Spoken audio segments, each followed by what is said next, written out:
to you Monday morning. This is your Feel Good Breakfast Show, the 29th of October. We start a brand new week. Now, October is also Cyber Safety Awareness Month, and since we live in an age of technology where everything is available to us at the press of a button or the scan of a finger, from our banking, shopping, and working online, our whole lives are there for anyone to see on any number of different apps out there. So cyber safety is something that we all need to be more aware of. So today we've decided to answer a few of your most pressing cybersecurity questions and maybe help you feel a bit more secure about your life online. Brian Smith joins us to have this chat. Thanks a lot, man. Always appreciate your time. Thanks. It's great to be back.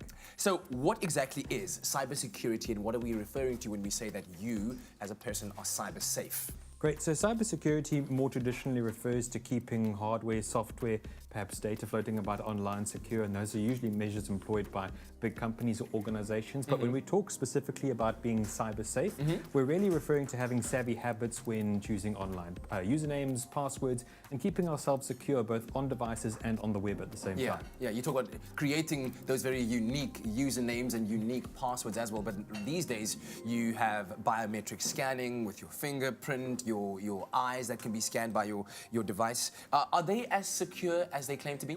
So that's a good question. Over the past couple of years, we've seen a number of different formats we can call types of biometric security. And biometric security refers to a specific identifier such as your fingerprint, perhaps the shape of your face or your iris. Specifically, we've seen a lot of new technology punt facial recognition. However, fingerprints have been proven thus far statistically to be the most secure method of authentication.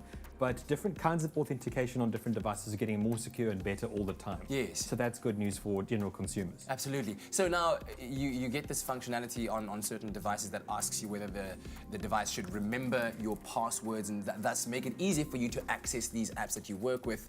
Would you advise that, storing all of your passwords on your device itself?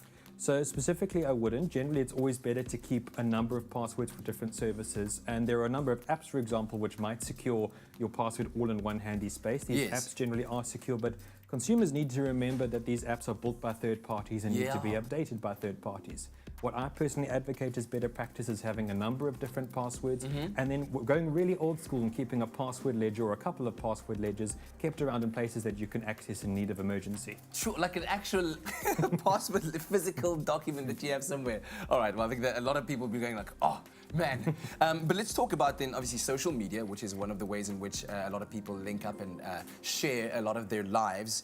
How do we then secure our privacy without necessarily compromising the social media presence or the fun element of being online? That's a pretty good question. This has been a really interesting year for social media.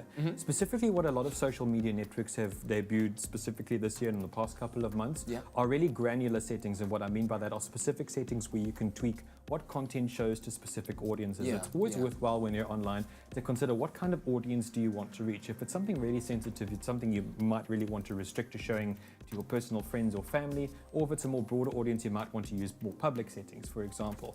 Specifically with usernames and passwords, you might also want to consider how much does your username give away about you and what kind of forum are you communicating on. Okay, and then finally, what types of cybersecurity threats should we be concerned about right now? Sure, that's a big question in 2018. All of them. Well, definitely, there are a number of issues to consider, and the internet is a vast and quite dangerous place. However, what we can do to sort of allay our concerns is consider matters in an order of priority. Specifically, the simplest things we can do to secure our online presences are to have really strong passwords. So consider using a song lyric, use digits and symbols in your password. Consider what kind of audience you're reaching. Never connect to and communicate private information over a public Wi-Fi network. And always make sure that you are in direct control of your accounts. And if anything looks suspicious, contact the relevant authority or service. Yeah, fantastic. Well, thank you very much. Always appreciate your time, Brian Smith. And of course, thanks for coming to chat to us. Now, cybersecurity is, of course, a very, very serious topic that we need to start taking note of more and more. Hopefully, this has answered a few of your pressing questions our viewers have asked at home, and keep engaging with us. But right now, let's head on over to Graham at Redham House.